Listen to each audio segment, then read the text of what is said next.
दोस्तों राधे राधे। आज हम गीता का आपको यह पाठ पढ़ के सुनाएंगे और अगर पसंद आए तो प्लीज़ मेरे चैनल को सब्सक्राइब कीजिएगा। चलो शुरू करते हैं। भगवान श्री कृष्ण कहते हैं, सदैव मेरा चिंतन करो, मेरे भक्त बनो और मेरी पूजा करो और मुझे नमस्कार करो। इस प्रकार तुम निश्चित रूप से मेरे पास आओगे। मैं तुम्हें वचन देता हूँ क्योंकि तुम मेरे परम प्रिय मित्र हो। संभव नहीं है परंतु आवश्यक भी नहीं है। केवल एक पुस्तक भागवत गीता ही पर्याप्त है क्योंकि यह समस्त वैदिक ग्रंथों का सार है और इसका प्रवचन भगवान ने किया है। गीता महात्म्य 4 जैसा कि कहा गया है, जो गंगा जल पीता है वह मुक्ति प्राप्त करता है, अतएव उसके लिए क्या कहा जाए। जो भागवत गीता का अमृत पान करता हो। भागवत गीता महाभारत का अमृत है और इसे भगवान कृष्ण मूल विष्णु ने स्वयं सुनाया है। गीता महात्म्य 4 भागवत गीता भगवान के मुख से निकली है और गंगा भगवान के चरणों कमल से निकली है।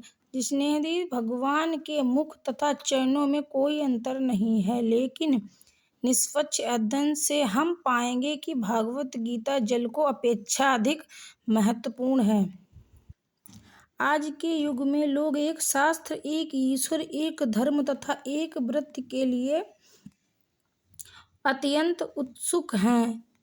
अतः एक शास्त्र देवकी पुत्र गीतम, केवल एक शास्त्र भागवत गीता हो जो सारे विश्व के लिए हो। एक को देवो देवकी पुत्र एवं सारे विश्व के लिए एक ईश्वर हो। श्री कृष्ण एको मंत्रसाय नामकनि यानी और एक मंत्र, एक प्रार्थना हो। उनके नाम का कीर्तन हरे कृष्णा हरे कृष्णा हरे कृष्णा हरे कृष्णा हरे हरे हरे रामा हरे कृष्णा रामा रामा हरे हरे। युद्ध भूमि में पांडवों का पक्ष ले रहा था और उसने द्रोणाचार्य से जो कला सीखी थी उसी के आधार पर उसने यह व्यूहरचना की थी। दुर्योधन ने द्रोणाचार्य की इस दुर्बलता की ओर इंगित किया जिससे वह युद्ध में सजग रहे और समझौता न करे। इसके द्वारा वह द्रोणाचार्य को यह भी बताना चाह रहा था कि कहीं वह अपने प्रिय शिष्य पांडवों के प्रति युद्ध में उदारता न दिखा बैठे। विशेष रूप से अर्जुन उसका अत्यंत प्रिय एवं तेजस्वी शिष्य था। दुर्योधन ने एक ही भी चेतावनी दी कि युद्ध में इस प्रकार की उदारता से हार हो सकती है। इस सेना में भीम तथा अर्जुन के समान युद्ध करने वाले अनेक वीर धनुर्धर हैं, यथा महारथी युधान, विराट तथा द्रुपद।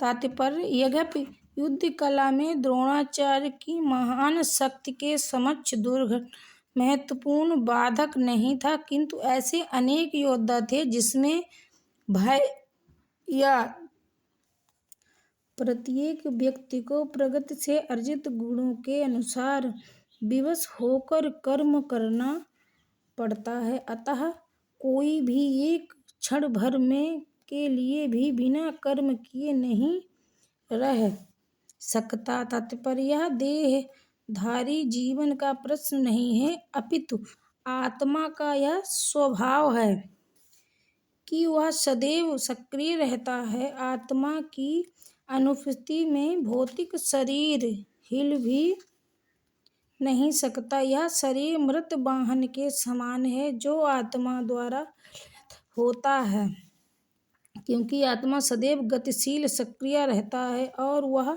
एक क्षण में यदि कोई कृष्ण भागवत अग्रगत कर लेता है तो भले ही वह शास्त्रानुमोदित कर्मों को ना करे अथवा ठीक से भक्ति ना करे और चाहे वह अपित भी हो जाए तो इससे उसकी हानि या बुराई नहीं होगी, किंतु यदि वह शास्त्रानुमोदित सारे कर्म करे और कृष्ण भागवती ना हो तो ये सारे कार्य उसके लिए लाभ के हैं। अतः कृष्ण भागवत के इस स्तर तक पहुँचने के लिए शुद्धिकरण की प्रक्रिया आवश्यक है। अतः संन्यास या कोई भी शुद्धिकारी प्रसिद्धि कृष्ण भागवत के चरम लक्ष्य तक पहुँचने में सहायता देने के लिए, क्योंकि उसके बिना सब कुछ व्यर्थ है। राधे राधे राधे राधे।